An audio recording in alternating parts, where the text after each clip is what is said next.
दोस्तों आज हम बात करेंगे बैंक स्टेटमेंट को लेकर। बहुत ज़्यादा कन्फ्यूज़न है जब भी हम किसी भी कंट्री का टूरिस्ट वीज़ा या विजिटर वीज़ा अप्लाई करते हैं तो बैंक स्टेटमेंट कैसी होनी चाहिए। क्योंकि ना जब डिस्कशंस होती हैं तो उसमें से एक बात निकल के आती है कि बैंक स्टेटमेंट बड़ी कमज़ोर है। और जब भी रिफ्यूज़ल आती है, आपको पता होगा, अगर आपके पास जिनकी रिफ्यूज़ल आई है वो अपनी रिफ्यूज़ल लेटर उठा के देखें 179 के भी जो है इस क्लॉज के तहत जो रिफ्यूज़ल लगती है तो उसमें लिखा होता है आपके फाइनेंशियल्स जो सिचुएशन है वो ठीक नहीं है। उसमें प्रॉब्लम क्या होती है, वो आपकी बैंक स्टेटमेंट और आईटीआर दोनों में प्रॉब्लम होती है। तो बात करेंगे आज बैंक स्टेटमेंट के बारे में। अच्छी लगती वीडियो शेयर करें। तो अगर आपको लगता है वीडियोस अच्छी लगती हैं तो इसको सब्सक्राइब कर लें। दोस्तों जो बैंक स्टेटमेंट है ना, इस पे आपको बहुत मेहनत करना पड़ेगा। कुछ ऐसी बातें हैं जो बैंक स्टेटमेंट मैनेज करने में, बनाने में आपको मेहनत करनी पड़ेगी। देखिए, जब वीज़ा ना किसी भी कंट्री का टूरिस्ट वीज़ा या विजिटर वीज़ा, ये आप समझ लो कि एक ना ये बैकबोन है। अगर आप समझ गए, बैकबोन का मतलब समझते हो, रीढ़ की हड्डी, इसके बिना जो है आपका वीज़ा इम्पॉसिबल है। इंस्टेड कि आप बार बार रिफ्यूज़ल लें, तो बेटर है कि उसको साल 6 महीने उस पर मेहनत कर लें। डेफिनेटली ये आपको जो वीज़ा के चांसेस हैं आपके वो बढ़ जाएंगे। करना क्या है, देखिए फॉर एग्ज़ाम्पल आप सैलरी पे हो, आपको सैलरी आ रही है पर मंथ। अब की जो भी सैलरी है वो आपके अकाउंट में आ रही है, राइट। उसमें करना क्या है, सैलरी आ रही है, आपको एक्सपेंस दिखाने हैं अपने। उन एक्सपेंसेस क्या होते हैं, जो भी आपके ज़िंदगी के रूटीन के एक्सपेंसेस हैं, आपके ग्रोसरीज हैं, आप ऑनलाइन शॉपिंग करते हो, कुछ भी आप अमेज़ोन से मंगवाते हो, कुछ भी ऑर्डर करते हो। मैं कहता हूँ कि आप बर्गर भी खाते हैं ना दोस्तों, तब भी आप गूगल पे के ज़रिए उसको पेमेंट करो।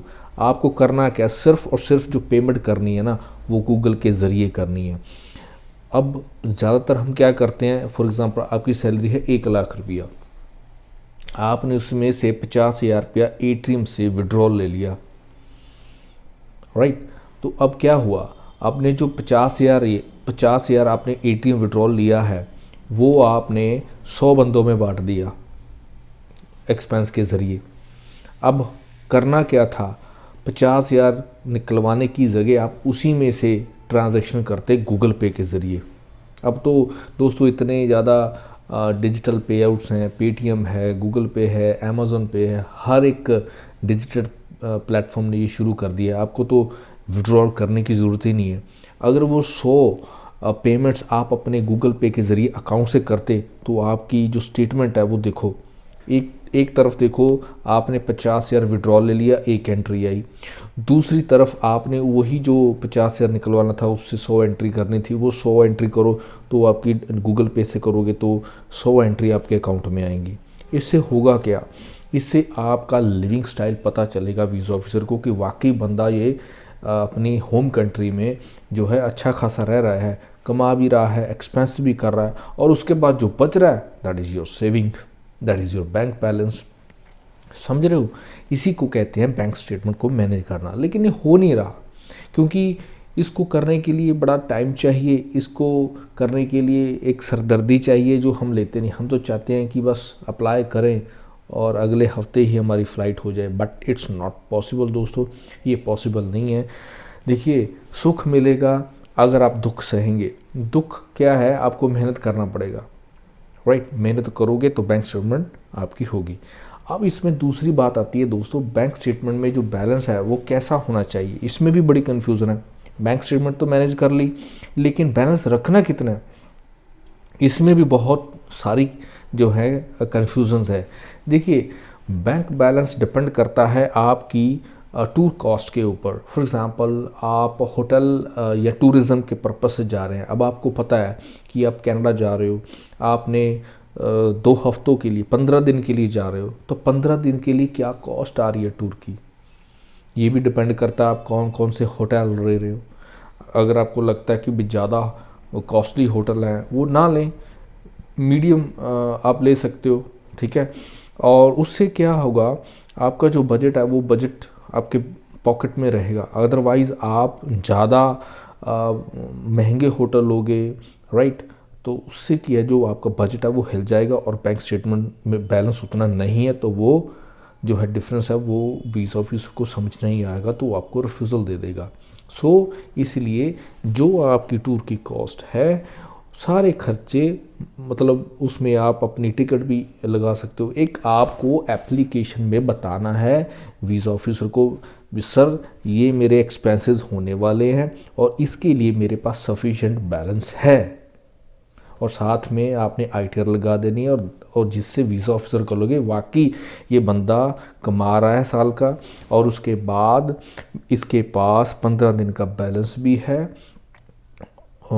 उसके पास एक्सपेंसेस भी हैं, उसके बाद भी इसके पास 15 दिन का खर्चा निकालने के बाद, टूर कॉस्ट निकालने के बाद भी इसके पास बैलेंस है, तो ही और शी कैन ईज़िली मैनेज।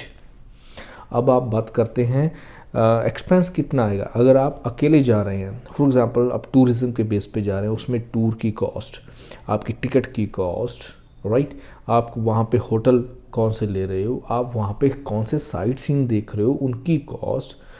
सो सारी चीज़ें मिला के दोस्तों, जो आप टैक्सी करोगे उसकी कॉस्ट, टैक्सी नहीं करनी तो बाय बसेस कर सकते हो, वो थोड़ा सा इजी रहता है। एक आपको प्रोजेक्शन तैयार करनी है, रिपोर्ट तैयार करनी है पहले ग्राउंड लेवल पे जाने से पहले। वो अगर एक्सपेंसेस आपके अकाउंट में हैं उसके बाद भी बचते हैं, दैट इज़ जो वीज़ा ऑफिसर देखना चाहता है, राइट।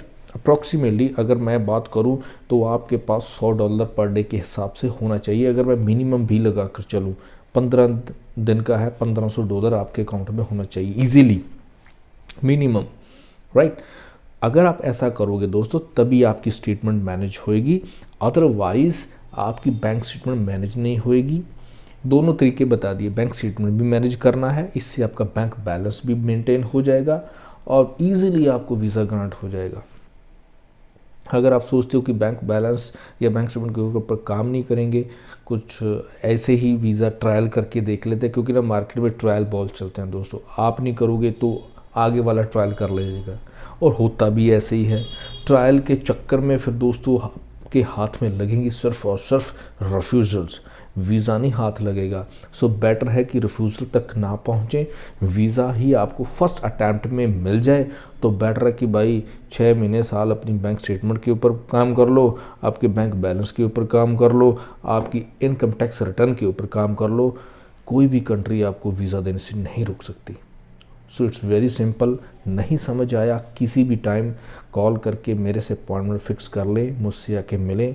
मेरी लोकेशन से दूर हो तो दोस्तों अब पेड काउंसलिंग के ज़रिए आप मेरे से कनेक्ट कर सकते हैं। कोशिश करूँगा आपको सच दिखाने की, कोशिश करूँगा आपको सच का रास्ता दिखाने की। सो आज के लिए इतना।